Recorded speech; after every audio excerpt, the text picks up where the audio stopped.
All right, so I had put out a video about IndieWire, basically not proving me right, but agreeing with me that the Disney monopoly, the Disney corporate monopoly, and Marvel Cinematic Universe, and not just that, but everything else that this assembly line stuff that Disney is putting out, and how they're eating up other company, eating up the competition.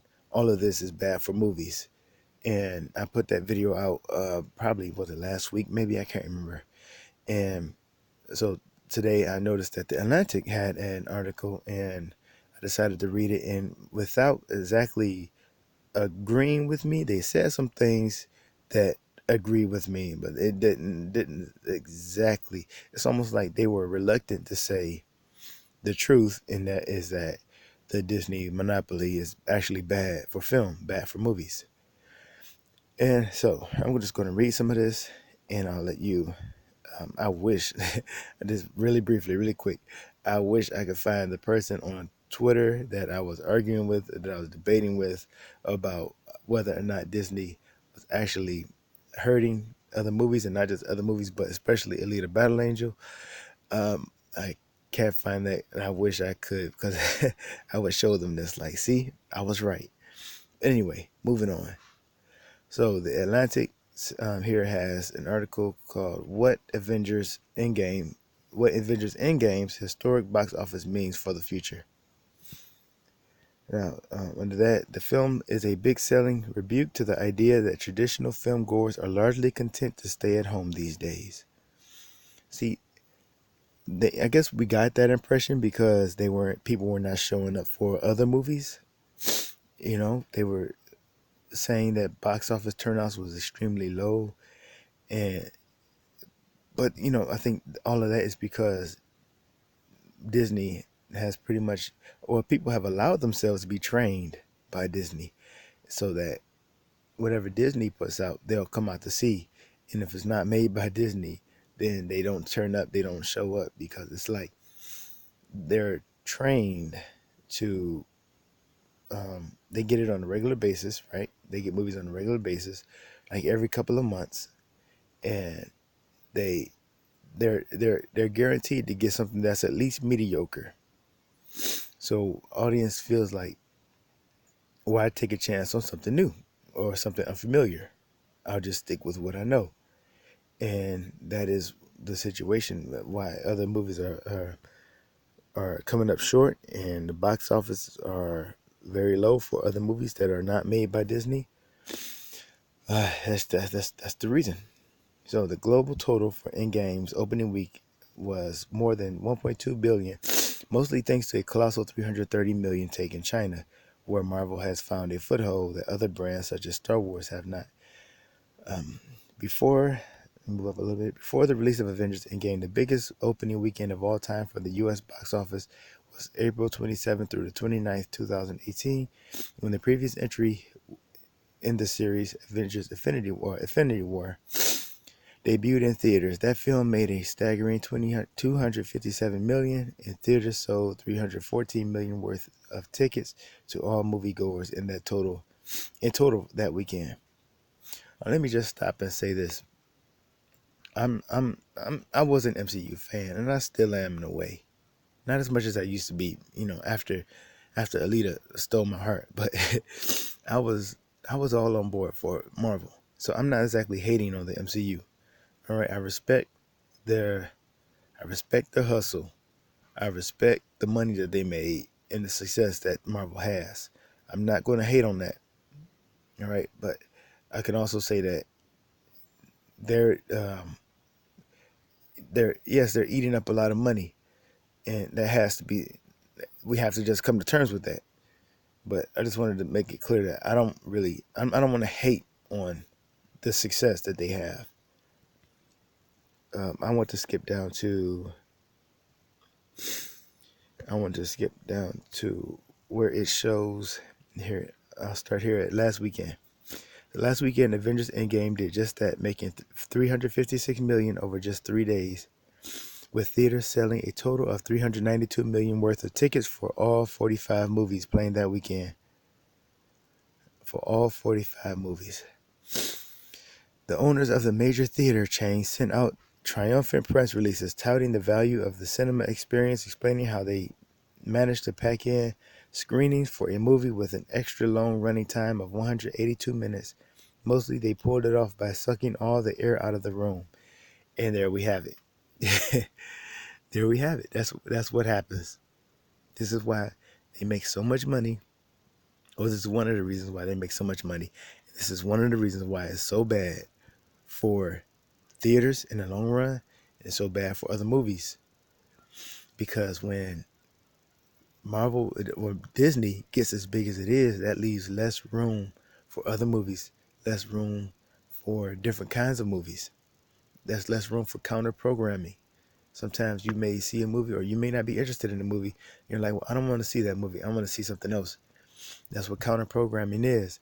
But you go to the theater and guess what? There's nothing else to see because Avengers or a Disney movie is taking up so many screens. And where a movie, well, I'll show you. But the thing is, you go in and there's nothing else that you can see. It's no wonder the box offices for these other movies are so low because they're not getting the same chance that Disney movies are getting. And so when Disney has this much power over a theater to demand that they can have this many screens, then you might as well expect to see AMC theaters become Disney theaters in the future, or whatever your theater chain is become Disney theaters or Disney Plus theaters or whatever they're gonna put on the Epcot theaters, whatever. You can expect that because that's the kind of they're basically becoming the biggest shareholders in these theaters business. So okay, so they sucked all the air out of the room. Recent releases such as Us, Hellboy, and Pet Cemetery. Now, Us was not released that long ago. Us was still very young in its show, running. So, especially Hellboy, too. Us, Hellboy, and Pet Cemetery were largely pushed out of theaters, dropping from more than 1,000 screens apiece. So, 3,000 total screens lost to other movies. Like Us, that is a movie with a primarily African American cast, right? A diverse cast.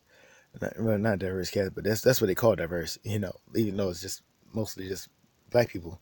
Um, Pet Cemetery, horror, Hellboy, Arrival, um, movie in a superhero genre, and Us. I guess that's a suspense or a thriller or a drama. It's probably a thriller. So you have a thriller, a rival comic book movie, and a horror movie. These are three different genres here. All of them pushed out of the way for the superhero blockbuster film. So, like I said in the other video, just because you can't see the body yet doesn't mean that movies aren't dead or dying. So they were pushed out 3,000 apiece.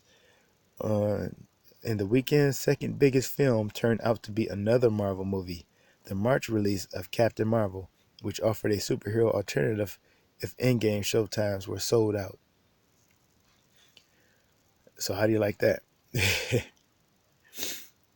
and Captain Marvel, let's face it, that movie was very. The critics said it was mediocre, but they defended.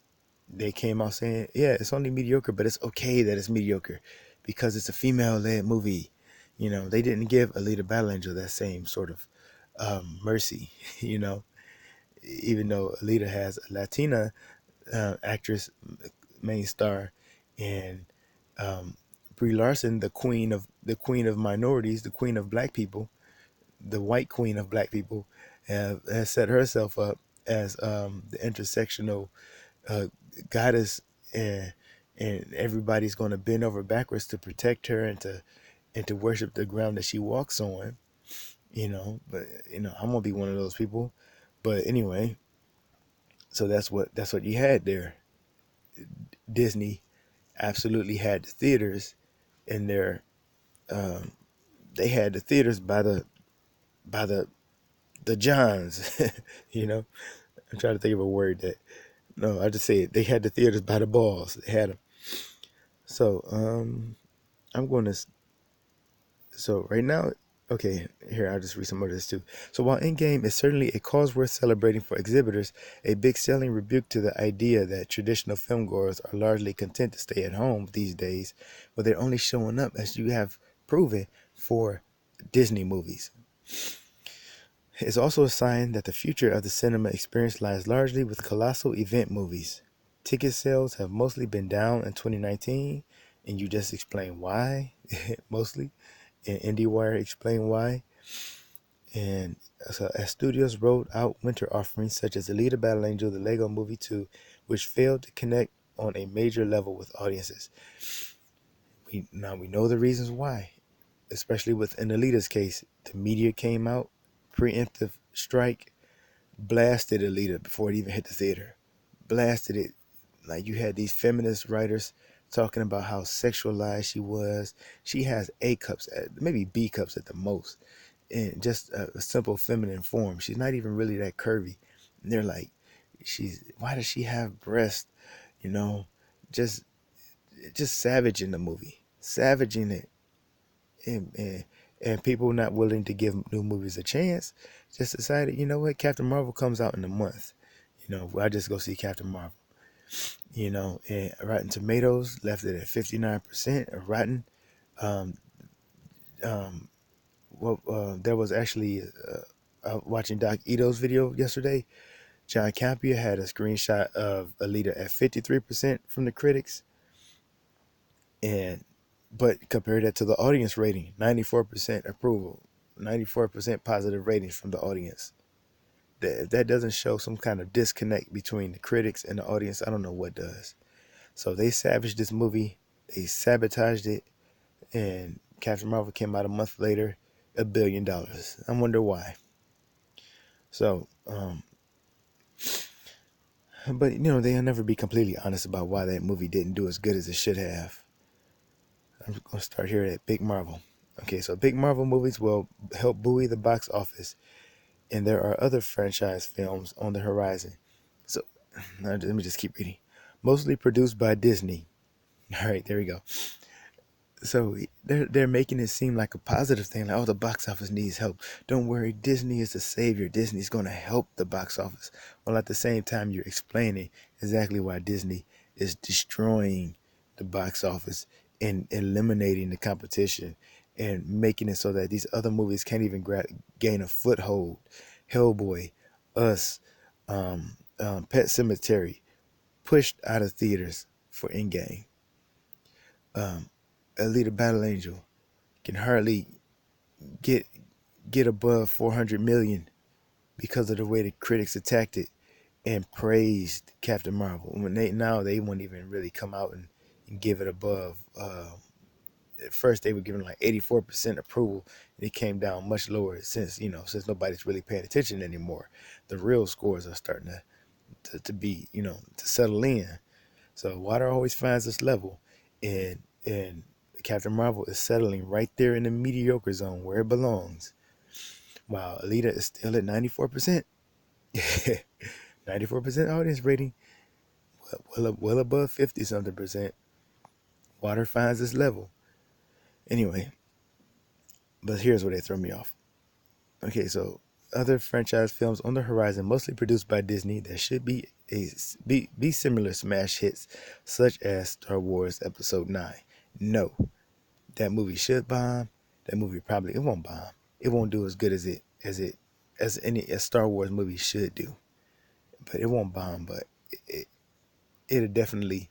It's a horrible. This sequel trilogy is horrible. Um, Episode 7 was okay.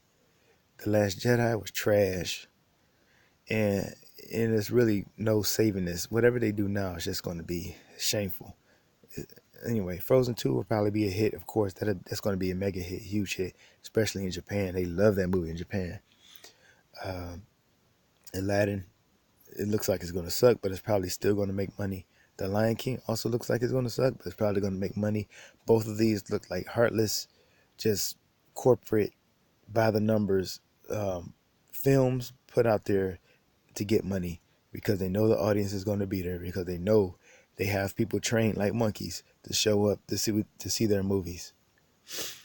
So, like I was just saying, the writer is it's clear that Disney is the savior, I guess, of the theater, but at the same time, he explains the reasons why Disney is also destroying the competition and making it so that other movies can't even get a foothold.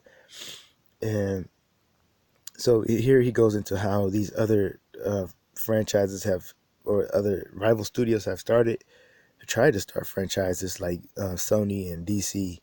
But I'm going to skip down here to, and you know how they savage DC too. They savage DC pretty bad. I didn't think Batman v Superman was that bad.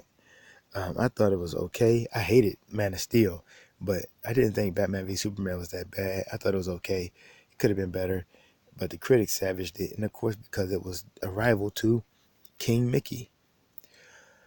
So I'm going to go down here to. I just want to go down here to the last part so we can finish this video off. Let's see here.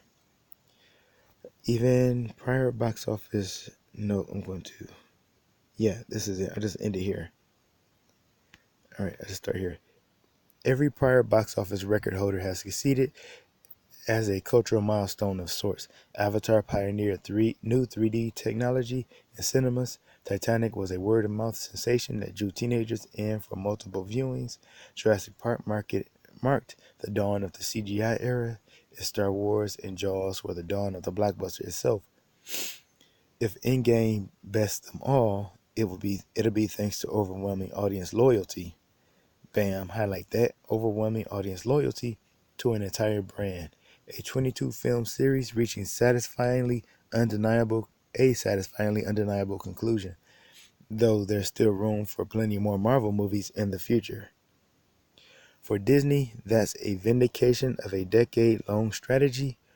For the rest of the film industry, bam, now he's going to tell the truth. Let me highlight this. Come on, highlight it. It won't let me highlight it. There we go. Now he tells the truth. For the rest of the film industry, it could sound a death knell for any other theatrical approach. So it's strange how they can make it seem as if the Disney monopoly is a good thing, but at the same time tell you that it's going to destroy everything in its wake.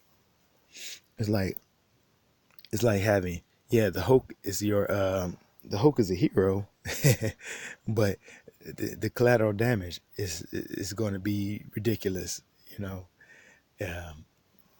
So there it is.